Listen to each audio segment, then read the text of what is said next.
කොරියාවේ රැකියාවෙන් අයින් වෙනකොට ලැබෙන නිවාඩු සල්ලිගෙන ගොඩක් දෙනෙක් අතර කතාබහක් තියෙනවා. ඉතින් අද අපි මේ විස්තරයෙන් බලමු නිත්‍යානුකූලව හිමි වෙන මේ මුදල කිසිම ගැටලුවක් මෙතුව හරියටම ලබා ගන්නේ කොහොමද කියලා.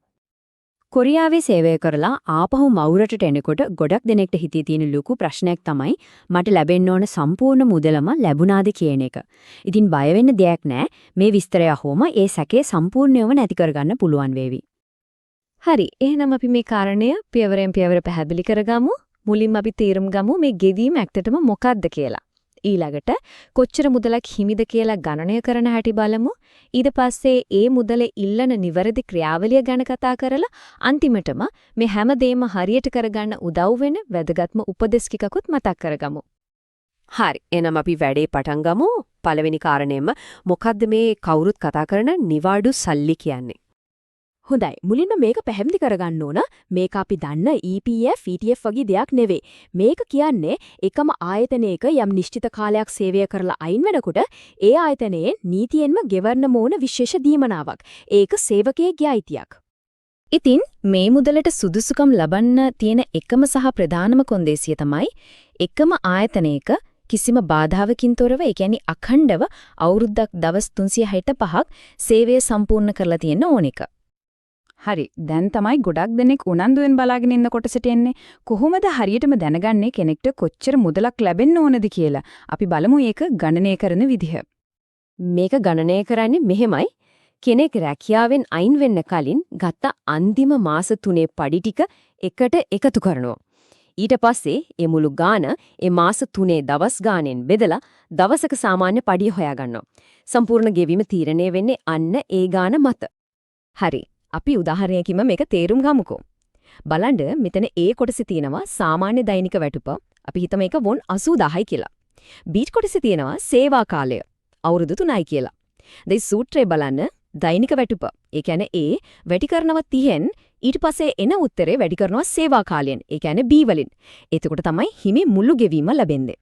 හැබැයි මේක හොඳට මතක තියාගන්න මේක උදාහරණයක් විතරයි. කෙනෙක්ගේ නියම පඩිය සහ වැඩ කරපු කාලය අනුව මේ ගාණ වෙනස් වෙන්න පුළුවන්.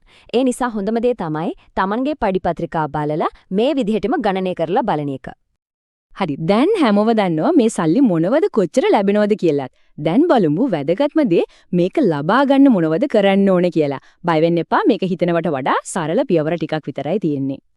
මේ සම්පූර්ණ ක්‍රියාවලිය මෙහෙයවන්නේ HRD කොරියා, ඒ කියන්නේ කොරියාවේ මානව සම්පත් සංවර්ධන සේවයේ මගින්. වැදගත්ම දේ තමයි මේ හැමදේම කරන්න තියෙන්නේ ලංකාවට එන්න පිටත් වෙන දවසේ ගුවන් තොටුපළය දීමයි. ඒ නිසා ඒකට කලින්ම හිතේ තියාගෙන වෙලාව වෙන් කරගන්න ඕන. මේ තියෙන්නේ ඒ පියවර 4. බලමු පිළිවෙලෙන්. පියවර 1. තමන්ගේ પાස්පෝර්ට් එකයි ඒලියන් කාඩ් එකයි අතේ තියාගන්න. පියවර 2. එයාපෝට් එකේ තියෙන HRD කාර්යාලයෙන් මේකට අදාළ අයදුම්පතක් ගන්න. පියවර 3. ඒකේ තමන්ගේ ලංකාවේ බැංකු ගිණුමේ විස්තර කිසිම වැරද්දක් නැතුව හරිම පැහැදිලිව පුරවන්න. අවසාන පියවර. ෆ්ලයිට් එකට නගින්න කලින් මේ පුරවපු ෆෝම් එක අදාළ කවුන්ටරයට බාර දෙන්න. ඔන්න ඔච්චරයි. හරි. දැන් අපි හැමදේම වගේ දන්නවා. අවසාන වශයෙන් මේ ක්‍රියාවලියේදී වෙන්න පුරුවන් වැරදි වළක්වා ගන්න උදව් වෙන අනිවාර්යයෙන්ම මතක තියාගන්න ඕන කරුණු ටිකක් ගැන කතා කරමු. මේ ටික නම් ගොඩක් වැදගත්. මේ කරුණු ටික හොඳටම මතක තියාගන්න. පළවෙනි සහ වැදගත්ම දේ. කොරියාවෙන් පිට වුණාට පස්සේ මේකට ඉල්ලුම් කරන්න බෑ. ඒ නිසා යන්න කලින්ම කරන්න ඕනේ. දෙවෙනි එක තමන්නේ බැංකු ගිණුම් අංකය දෙපාරක් නෙවෙයි 3 පාරක් හරි බලන්න. එක අංකයක් වැරදුනොත් සල්ලි ලැබෙන එක මාස ගාණක් පරක් වෙන්න නැත්නම් නොලැබී යන්නත් පුළුවන්.